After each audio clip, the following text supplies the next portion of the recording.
Class 11 chemistry में unit 12 organic chemistry में आज हम लोग अनुनाद प्रभाव या मेसोमेरिक प्रभाव पढ़ने वाले हैं। ठीक है, रेजोनेंस और मेसोमेरिक इफेक्ट। अनुनाद प्रभाव या मेसोमेरिक प्रभाव को हम संयुग्मन प्रभाव के नाम से भी जानते हैं। इंगोल्ड नामक वैज्ञानिक ने इसे मेसोमेरिक नाम दिया, परंतु रॉबिन्सन ने इसे अनुनाद प्रभाव कहा। ऐसा प्रभाव संयुग्मित कार्बन श्रृंखला अर्थात एकांतर द्विबंध युक्त कार्बन श्रृंखला पर आधारित होता है। ठीक है, इसलिए इसको कैपिटल आर प्रभाव या कैपिटल एम प्रभाव भी कह सकते हैं और यह एक स्थायी प्रभाव होता है।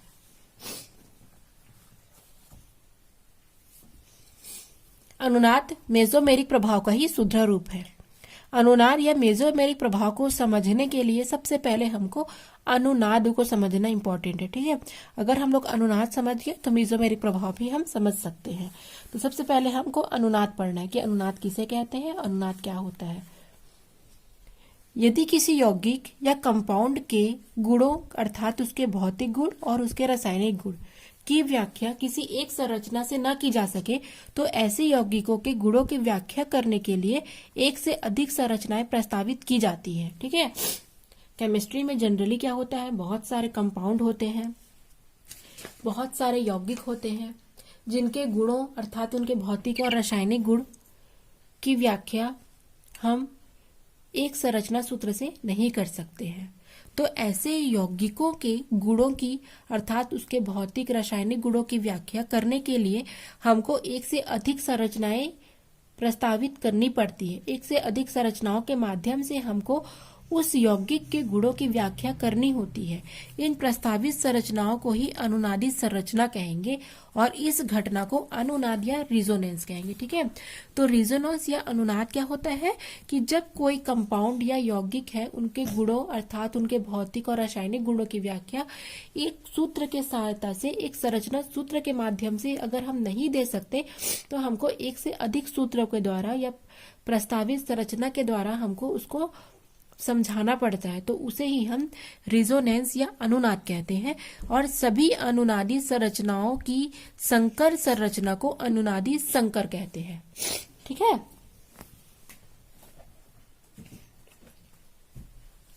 अनुनादी संकर कहते हैं।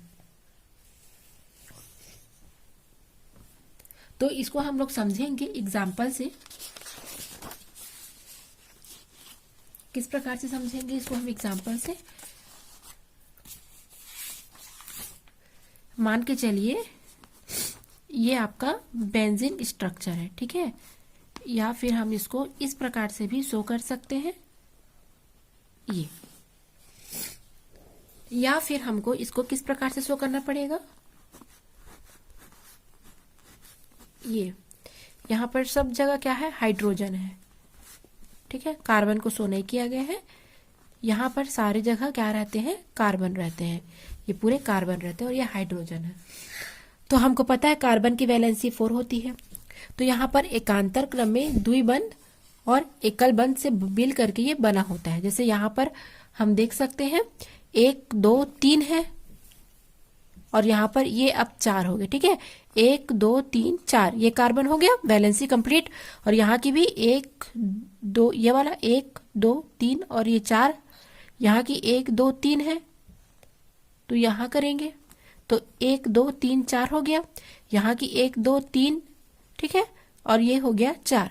अब यहाँ की 1 2 3 है तो यहाँ करेंगे तो 4 हो जाएगा। इस प्रकार एकांतर क्रम में यहाँ पर द्विबंध, ठीक है, अरेंज हुए रहते हैं। अर्थात हमको पता है कि पाई बॉन्ड कहाँ लगाए जाते हैं, पाई बॉन्ड उस जगह लगाए जाते हैं जो असंतृप्त यौगिक होते हैं, अर्थात जिसमें द्विबंध और त्रिबंध पाया जाता है। ठीक है, जिसमें द्विबंध और त्रिबंध पाया जाता है वहां पर हम पाई बंध लगाते हैं। तो यहाँ पर 3 पाई बंध हो जा रहे हैं, आप देख सकते हैं। यहाँ पर द्विबंध है तो यहाँ पर 3 प्रकार के पाई बंध उपस्थित है। अब हम देखेंगे, ठीक है, यहाँ पर पाई बंधों में क्या होता है, पाई बंधों में लगातार स्थानांतरण की प्रक्रिया संपन्न होती है। ठीक है, तो यहाँ से इलेक्ट्रॉन यहाँ आएगा तो यहाँ पर डबल बॉन्ड बन जाएंगे। तो क्या होगा, स्ट्रक्चर देखेंगे यदि हम नीचे, तो किस प्रकार का स्ट्रक्चर बनेगा, यहाँ पर डबल बॉन्ड है तो वो इलेक्ट्रॉन यहाँ आ जाएगा, तो यहाँ पर अब डबल बॉन्ड बन जाएंगे। ठीक है, यहाँ पर पाई बंद हो गया और यहाँ का जो इलेक्ट्रॉन है वो यहाँ चला जाएगा, तो यहाँ पर हो जाएंगे। ठीक है, और यहाँ का इलेक्ट्रॉन यहाँ चला जाएगा, तो अब क्या हो जाएगा, इस पोजीशन पर डबल बॉन्ड बन जाएगा। ठीक है, तो इस प्रकार से क्या होता है, पाई बंद लगातार रोटेशन करते हैं और अलग अलग हाइड्रोजन पर जाकर के बंद बनाते हैं। ठीक है, तो इस प्रकार एक यौगिक की अगर हम व्याख्या एक संरचना सूत्र से नहीं कर सकते तो उसको एक से अधिक संरचना सूत्र के द्वारा प्रस्तावित किया जाता है, इसे ही हम अनुनाद कहते हैं। ठीक है, अब अनुनाद का जो प्रभाव होता है उसको देख लेते हैं। अनुनाद के कारण बेंजीन का जो स्थायित्व है वो बढ़ जाता है, जिससे इनकी क्रियाशीलता में कमी या स्थायित्व में वृद्धि हो जाती है तथा बंध लंबाई और ऊर्जा में भी कमी आ जाती है। अनुनाद प्रभाव के द्वारा अल्कोहल की उदासीन प्रवृत्ति और कार्बोक्सिलिक अम्ल की अम्लीय प्रवृत्ति को समझाया जा सकता है। जैसे ROH है, यहाँ पर अल्कोहल है, तो अल्कोहल की उदासीन प्रवृत्ति को समझाया जा सकता है। R यहाँ पर देख रहे हैं, OH दोनों अलग अलग हो चुके हैं, O+ में और यहाँ पर H+ में। ठीक है, लेकिन O+ में नहीं होगा, O- में होगा। ठीक है, गलती से प्लस हो गया है। उसी प्रकार से यहाँ कार्बोक्सिलिक है, तो इसके अम्लीय प्रवृत्ति की। ठीक है, हाइड्रोजन अलग हो गया है और ये अलग हो गया है, तो ये यहाँ पर अम्ल का आयनन हुआ है, यहाँ पर अल्कोहल का आयनन हुआ है। ठीक है, तो इस प्रकार से अनुनाद का प्रभाव को हम देख सकते हैं। अब हम बेंजीन में फिर से देख लेते हैं थोड़ा सा अनुनाद को। बेंजीन में अनुनाद किस प्रकार से हो जाता है। बेंजीन की संरचना का निर्धारण करते समय बेंजीन के द्वारा प्रदर्शित भौतिक और रासायनिक गुणों के आधार पर कई संरचनाएं हो गई। जैसे इस प्रकार से ये अनुनादी संकर हो गया, अभी हमने देखा था। ठीक है, बेंजीन के लगभग सभी गुणों को हम कैकुले के द्वारा प्रस्तावित संरचनाएं प्रदर्शित करते, अर्थात इसको हम कैकुले संरचना भी कहते हैं, क्योंकि इसे कैकुले नामक वैज्ञानिक ने प्रस्तावित किया था। बेंजीन का जो ये स्ट्रक्चर है, ठीक है, इसे किसने दिया था, कैकुले नामक वैज्ञानिक ने दिया था, इसलिए इसे उसके नाम पर ही हम इसको कैकुले संरचना भी कहते हैं। यहाँ पर कार्बन कार्बन में क्या होता है, एकल और जो द्विबंध है वो एकांतर रूप से जुड़े होते हैं। जैसे यहाँ पर आप देख सकते हैं, यहाँ का कार्बन अब यहाँ रोटेट करेगा तो यहाँ पर वो डबल बॉन्ड बना लेगा, यहाँ का इलेक्ट्रॉन यहाँ रोटेट करेगा, यहाँ डबल बॉन्ड बन जाएगा, और यहाँ का इलेक्ट्रॉन यहाँ रोटेट करेगा तो यहाँ डबल बॉन्ड बन जाएगा। इस प्रकार से रोटेशन होता है, क्योंकि हमको पता है पाई बॉन्ड क्या होते हैं, हमेशा स्थानांतरित होते रहते हैं। ठीक है, तो यहाँ पर कार्बन कार्बन एकल और द्विबंध को एकांतर रूप से दर्शाया गया है। ठीक है, तो इस प्रकार से इसे हम अनुनादी संरचना कहेंगे या अनुनाद कहेंगे इस घटना को। अब हम पढ़ेंगे अनुनाद प्रभाव या मेसोमेरिक प्रभाव किसे कहेंगे। ठीक है, तो संयुग्मित तंत्र जिसमें सिग्मा और पाई बंध एकांतर क्रम में हो, में दो पाई बंधों अथवा पाई बंध एवं समीप के परमाणु पर उपस्थित एकाकी इलेक्ट्रॉन के बीच अन्योन्य क्रिया के कारण अणुओं में निम्न और उच्च इलेक्ट्रॉन घनत्वों के केंद्र बनते हैं, अर्थात धनात्मक और ऋणात्मक आवेश या ध्रुवणता उत्पन्न होती है। इस परिघटना को हम अनुनाद प्रभाव, R प्रभाव या मेसोमेरिक प्रभाव, M प्रभाव कहते हैं, और ये भी दो प्रकार के होते हैं। ठीक है,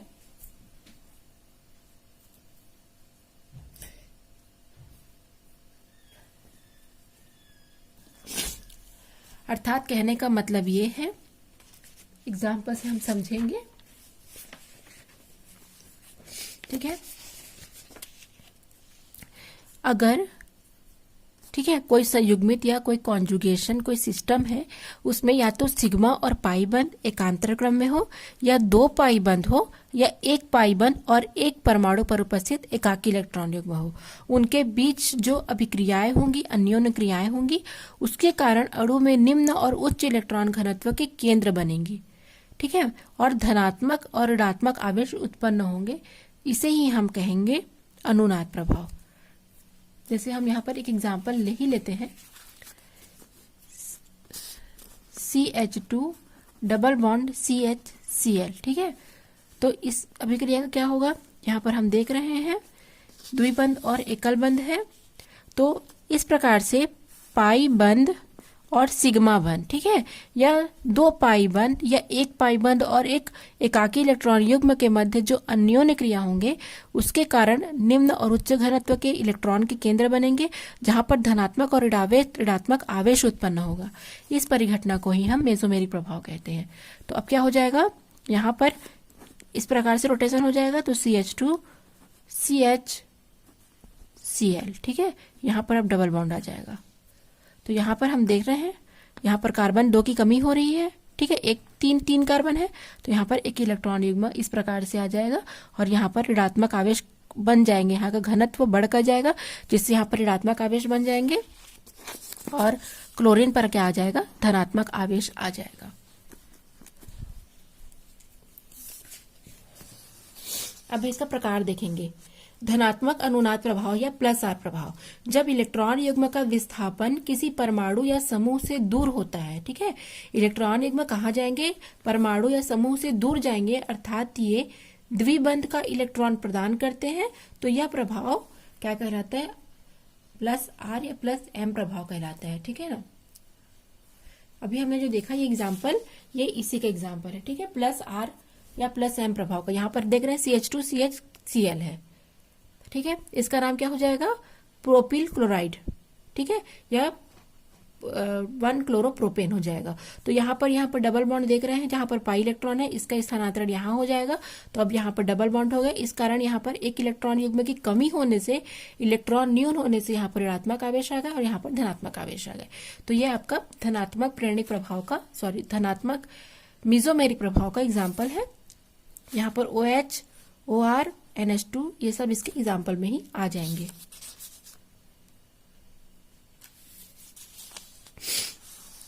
ठीक है, अभी हमने ये वाला एग्जाम्पल देखा था,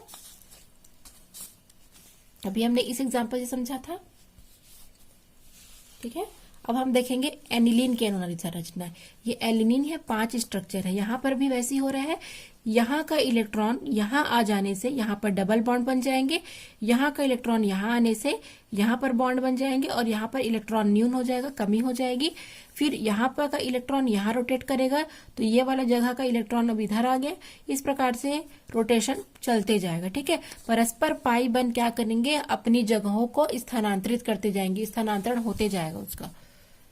ऋणात्मक अनुनाद प्रभाव या माइनस आर या एम प्रभाव, जब इलेक्ट्रॉन युग्म का विस्थापन किसी परमाणु या समूह की ओर होता है तो इसे हम माइनस आर या माइनस एम कहेंगे। समूह से दूर होगा तो वो क्या कहलाएगा, प्लस आर या धनात्मक अनुनाद प्रभाव। अगर समूह की या परमाणु की ओर होता है तो ऋणात्मक अनुनाद प्रभाव कहते हैं। जैसे यहाँ पर एग्जाम्पल देखते हैं, ठीक है। CH2 CH CH मतलब एकांतर क्रम में द्विबंध लगे हैं, ठीक है, डबल बॉन्ड है, फिर एकांतर, फिर डबल बॉन्ड। तो यहाँ पर 2 पाई बंद हो रहे हैं, एक यहाँ एक पाई आ रहा है, एक पाई यहाँ आ रहा है। 2 पाई बंद के मध्य अन्योन्य क्रिया हो रही है यहाँ पर, तो यहाँ का पाई बंद इस वाले जगह पर और यहाँ का पाई बंद यहाँ आ जाएगा, ठीक है। तो क्या हो जाएगा, यहाँ सिंगल बॉन्ड आ जाएंगे, यहाँ का इलेक्ट्रॉन यहाँ जाने से यहाँ डबल बॉन्ड आ जाएंगे और यहाँ पर क्या हो रहा है आप देख रहे हैं, यहाँ का पाई इलेक्ट्रॉन यहाँ विस्थापित होने से यहाँ पर ऋणात्मक आवेश आ जाएगा और यहाँ पर धनात्मक आवेश आ जाएगा, क्योंकि यहाँ पर एक इलेक्ट्रॉन की कमी हो रही है, 2 और 3 है, तो एक इलेक्ट्रॉन की कमी होने से यहाँ पर धनात्मक आवेश बन जाएंगे और यहाँ पर क्या हो जाएगा, एक इलेक्ट्रॉन युग्म के आने से यहाँ पर पाई इलेक्ट्रॉन युग्म के आने से यहाँ पर इलेक्ट्रॉन की वृद्धि हो जाएगी। तो इस प्रकार से इसको ऋणात्मक प्रभाव कहेंगे। एक और एग्जांपल दिया गया है इस प्रकार से, CH2 CH यहाँ पर भी, तो यहाँ का इलेक्ट्रॉन यहाँ और यहाँ का इलेक्ट्रॉन यहाँ आ जाने से यहाँ पर धनात्मक आवेश और यहाँ पर ऋणात्मक आवेश लग जाते हैं, ठीक है। अब है अनुनादी प्रभाव के अनुप्रयोग। तो अनुनादी या मेसोमेरिक प्रभाव के द्वारा बहुत से यौगिकों के असमान व्यवहार की व्याख्या की जा सकती है। बंध के लंबाई की व्याख्या, अम्ल और क्षार के सामर्थ्य का स्पष्टीकरण, मुक्त मूलकों या कार्बोनियम आयन का स्थायित्व का स्पष्टीकरण और बेंजीन की, ठीक है, बेंजीन की संरचना की व्याख्या। इतने प्रकार के इसके अनुप्रयोग हैं। ये टॉपिक कंप्लीट होने के बाद अब हम दूसरा टॉपिक पढ़ेंगे जो कि बहुत इंपॉर्टेंट टॉपिक है, अति संयुग्मन या बिना बंध का अनुनाद। ये भी बहुत इंपॉर्टेंट टॉपिक है। पढ़ना स्टार्ट करते हैं। Hyper conjugation.